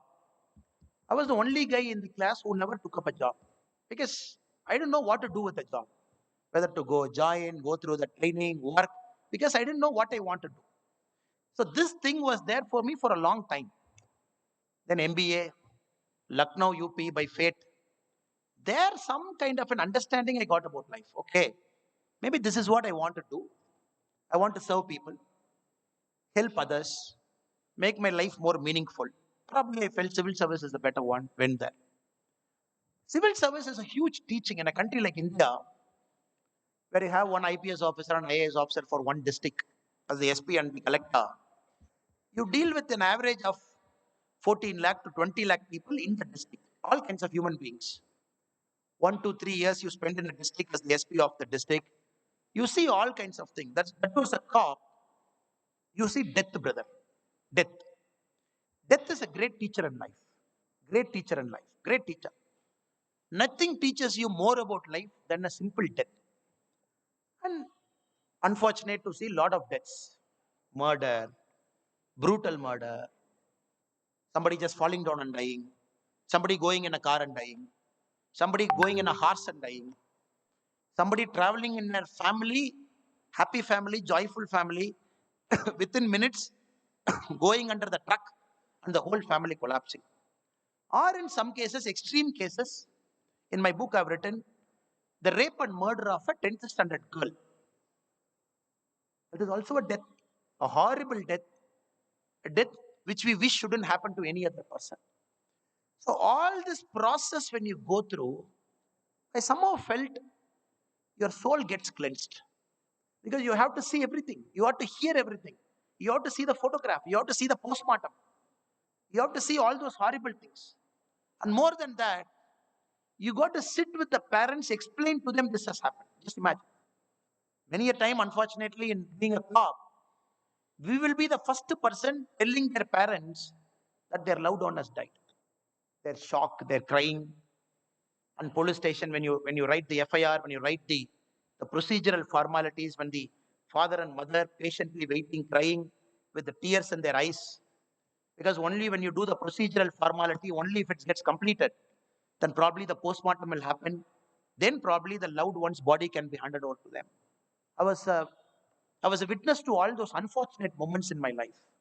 Unfortunate moments. People, there'll be just tears rolling in their eyes. The father and mother quietly sitting in a police station chair just for that one signature because they have to put it. So when you go through all those things, brother, you understand life is something beyond what we live. Beyond what we live. There are some beautiful, noble people. They might not have done any mistake in their life. Still, their son or daughter gets killed in an accident. Like you, at your age, they come to a campus, they drive a car, drive a two-wheeler, drive a motorbike, they go head hit, they kill. But when you look at the life of the father and mother, they lived purely blissful lives, spotless life, clean lives. But you ask the question to the God, wherever God and the Almighty and the universal forces are, why to Him? Why to Him? Why to this parent? Why to this mother? And why should people like me, probably the middlemen operating in a system, in a bureaucratic system, why should I see that pain? Why should I be the forebearer of that bad news to them? So, for you also, I think your life will take you in those places. I don't know, whatever jobs you do, you will go through all those moments. That purifies your soul. That teaches you there is something beyond it. When a girl, 10th standard girl, in Baindur in Udupi district. She was supposed to come home at 6:30. She didn't come home at 6:30. When the parents started searching for the girl, they found the girl's body at 8:30 in the night. She was raped and killed. We arrested the accused within matter of time. When I went to the girl's home to convince her mother, as the SP of the district, when I told her mother, look, God has taken your child, I'm so sorry, but we did our best. Who has done this to your daughter? We have caught them. They will go through a judicial process. They will get punished in our system. The first thing the mother asked me is, I don't care about it, sir. I'm repeating again. The first thing the mother told me is, I don't care what you did. For me, it doesn't matter. All I care is, can you bring back my daughter to me? She is not bothered about judicial system. She is not bothered about the process of law. She is not bothered about, she doesn't even know who are the faces of those people. What are the faces? How do they look like? She didn't even care. All she wanted was, can you give me back my child to me? So you live in those moments. You live in those moments. You convince them. So all those moments taught me. I take a lot of inspiration from those moments. A lot of inspiration. A lot of inspiration from people in their unfortunate circumstances. Many a times it is also the fortunate part. But somehow I felt it is more than the great things you see, people happiness you see, joyful people you see. But the real meaning of life for you comes in those unfortunate moments when you question everything about your life. Why this is happening, why that is happening. So I'm not asking all of you to put through yourself through that. All I'm saying is get out of your comfort zone. Till you're in your comfort zone, the comfort zone will never allow you to see things the way it is supposed to be seen. It is more like a Maya. Again, in Yoga Sutra, Swami Vivekananda talks very beautifully about Maya. How the screen of Maya in front of your eyes, it hides everything. The Maya gives you worldly pressures. It gives you everything whereby you don't see the true meaning of life, which is actually beyond that wheel. How to lift that wheel? Lifting that wheel itself is the essence of Maya. So only thing I would tell Hari is, I cannot pinpoint one guy, two guy, three guy here, but I can pinpoint thousands of people who taught me. Even I'm an imperfect human being. All of us are imperfect human beings. We are in the process of being perfect. For some of us, it might take 90 years. For some of us, it might take 100 years. For a person like Adi Shankaracharya, it is a matter of months or years. But like many of you, I am also an imperfect person trying to become perfect in the process, making mistakes, learning from it, learning from all those things. So I would say you will also go through it. When you come out of your comfort zone, that will teach you many things. Probably put all those teachings for the betterment of humanity. Thank you. Thank you, sir. I now request Brahmachari Matru Kripamrita Chaitanya, Brahmachari Nikhilesha Amrita Chaitanya, and Brahmachari Gangadhara Amrita Chaitanya from Mata Amritanandamayi Mutt to present a memento to our chief guest as a token of our deep appreciation. Audience, please put your hands together. Give him a standing ovation.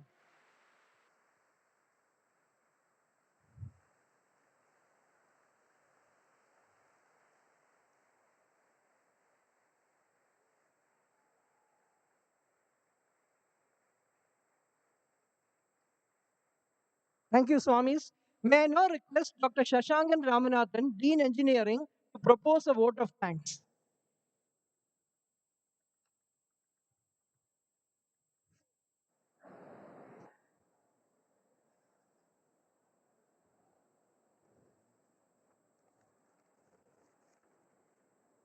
Om Namah Shivaya. All of those students who are leaving, if you come back, you'll have fun. How about that? Let's get back. Please. Let's put a big round of applause to Sri Annamalai the Singam.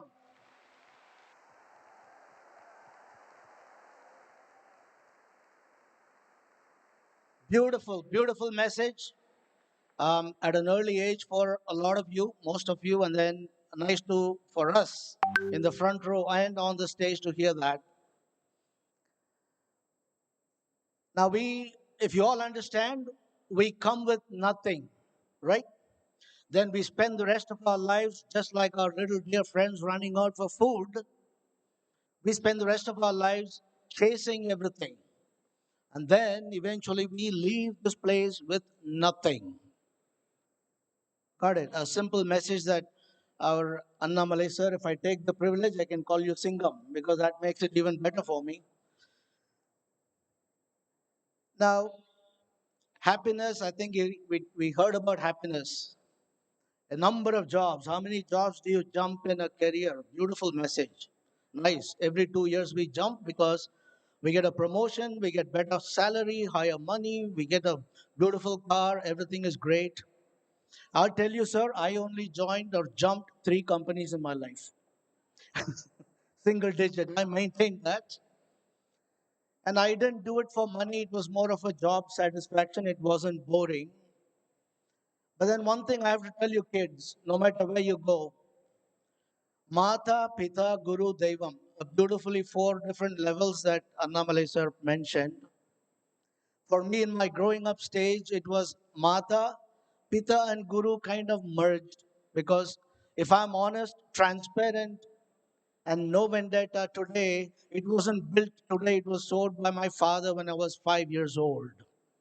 I learned all that, honesty from my father. I was in the US, I earned a lot of money. I used to donate money. And that's when I met the real Sadguru. I got my delineation between Pita and Guru. Amma came there. She's my Guru now. And she said, Monet, don't give money to people, give them education. And that is where this institution stands. We give education. It is not lakhs, it's not crores. Now, what did I do with that? I educated 3 kids in the US, all 3 Mexicans from poor families. They were very smart, but didn't have the money to go to higher education, go to college. Today, I can proudly stand here and say that I didn't chase money, but I earned happiness through the 3 kids. One works for Price Waterhouse, one is a lawyer, the other one has his own business. 3 kids that I don't have from my own natural bloodline. So I'm really proud, happy. All of you are sitting for quite some time, isn't it? Yeah, yeah. You can all chase money, but make sure that you serve others. I think you all sat for about 2.5 hours. Is it time to get up? Let's get up. I know a lot of you were watching your Googler, the Guru, modern day Guru Google and whatnot. Let's all get up, including my esteemed peers in the front. Whoever can get up, stand up, please. Thank you. And gentlemen on this, you're all there. You're already grown up and you can do what you're doing. I'm really proud of the foundation that you have. That speaks volumes for what you do. Now we're going to take a pledge. Alive. Amrita, learning to integrate. No, you're not going to repeat that. I have other things to say, which you will say, yes, we will. Okay? We're going to learn to integrate values and excellence in our lives. Today, we have been very honored to have Singham here inaugurated, right? So let me say a few things and then at the end you will say, yes, we will. Now I'm going to read 3, 4 sentences and then you can say after that, we will try our best to remove the I, the individuality in us. Yes, I will give you more food if you're louder. We will do our best to serve others. We will not plunder Mother Earth. We will actively participate in Alive. And after graduation, my friends, thank you very much. You all can sit down. Now you stretch your leg. Yeah, there you go. Now, after graduation, listen to this. This is the last part, and I'm leaving after this because I'm hungry too. Alive continues, and you will live your lives adopting alive. Did you get it? A lot of blue, blue, blue. You will live your lives adopting alive. Serve others. Eliminate I, eliminate ego. Now, with that, I want to thank all of the volunteers from We the Foundation. It's a great honor, sirs, for you all to come here. Be an inspiration to our kids, engineers, doctors. So, what is very simple example that you learn in your life, don't estimate somebody based on their dress. Okay?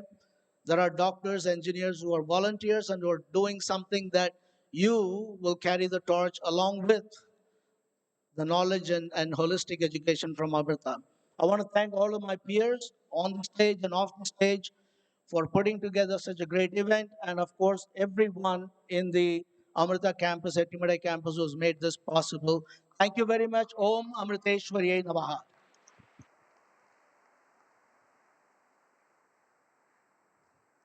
Audience, please rise for the national anthem.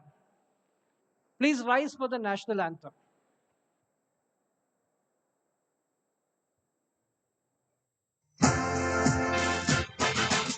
Jana Gana मन अधिनायक जय हे भारत भाग्य विधाता पंजाब सिंध गुजरात मराठा द्राविड़ उत्कल बंगा विंध्य हिमाचल यमुना गंगा उच्छल जलधि तरंगा तव शुभ नामे जागे तव शुभ आशीष मांगे गाहे तव जय गाथा जन गण मंगल दायक जय हे भारत भाग्य विधाता जय हे जय हे जय हे